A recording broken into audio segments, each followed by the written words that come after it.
Assalamualaikum warahmatullahi wabarakatuh. Kali ini kita akan belajar sejarah kebudayaan Islam kelas 5 semester 1 pelajaran 2, yaitu upaya Nabi Muhammad SAW dalam membina masyarakat Madinah. Kita lihat kompetensi inti. Ada kompetensi inti 1, kompetensi inti 2, kompetensi inti 3, dan ada kompetensi inti 4. Langsung saja ya, bacalah dengan teliti. Nabi Muhammad SAW bukan hanya seorang rasul yang mengajarkan agama Allah. Beliau juga seorang pemimpin negara. Sebagai pemimpin negara, Nabi Muhammad telah melakukan pembinaan di berbagai bidang. Upaya yang dilakukan Rasulullah SAW dalam membina masyarakat Madinah antara lain sebagai berikut. Pertama, ada pembinaan bidang agama, yaitu meliputi ada membangun masjid.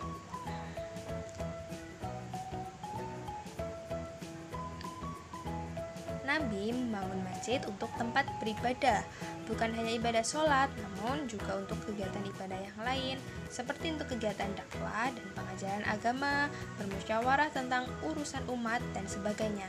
Masjid yang dibangun Nabi SAW pertama di Madinah adalah Masjid Nabawi. Semua tahu Masjid Nabawi ya? Nah, apakah nama masjid di kotamu? Yang kedua ada mengajarkan agama.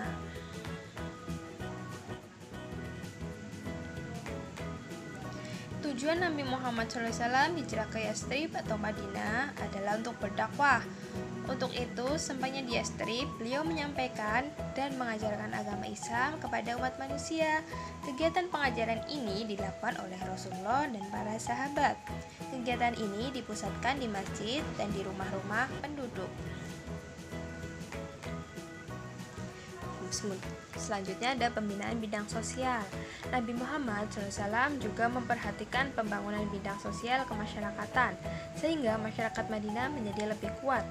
Usaha yang dilakukan oleh Nabi dalam membangun masyarakat di bidang sosial antara lain sebagai berikut. Nah, yang pertama ada melakukan pernikahan antara kaum Muhajirin dan kaum Ansor. Kedua, ada berdakwah yang dihadiri oleh kaum Ansor dan Muhajirin dalam satu tempat. Yang ketiga, ada berbuat adil dan tidak membedakan status sosial seseorang. Yang keempat, melibatkan kaum Muhajirin dan Ansor dalam membangun masjid. Selanjutnya, pembinaan di bidang ekonomi. Di bidang ekonomi, Nabi Muhammad SAW melakukan pertukaran ilmu dan keahlian para penduduk. Contohnya, kaum Muhajirin memiliki keahlian berdagang, sedangkan kaum Ansor memiliki keahlian bercocok tanam. Maka mereka saling bertukar ilmu dan bekerja sama dalam melaksanakan pekerjaan. Selanjutnya, pembinaan bidang pertahanan. Untuk menjaga keamanan kota Madinah, Rasulullah membuat perjanjian antara kaum muslimin dan kaum Yahudi.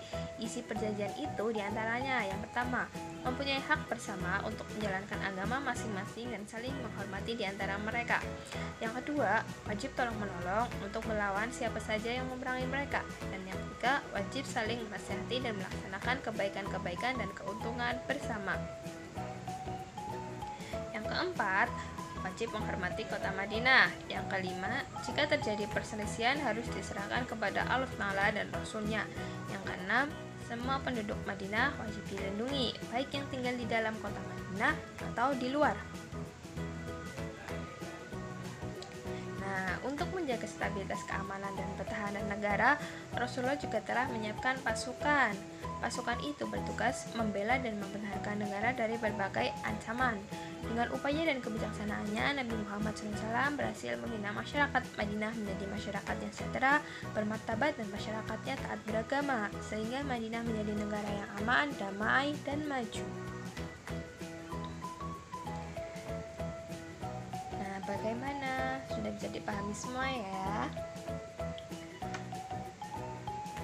Sekian pembelajaran kali ini, semoga bermanfaat. Wassalamualaikum warahmatullahi wabarakatuh.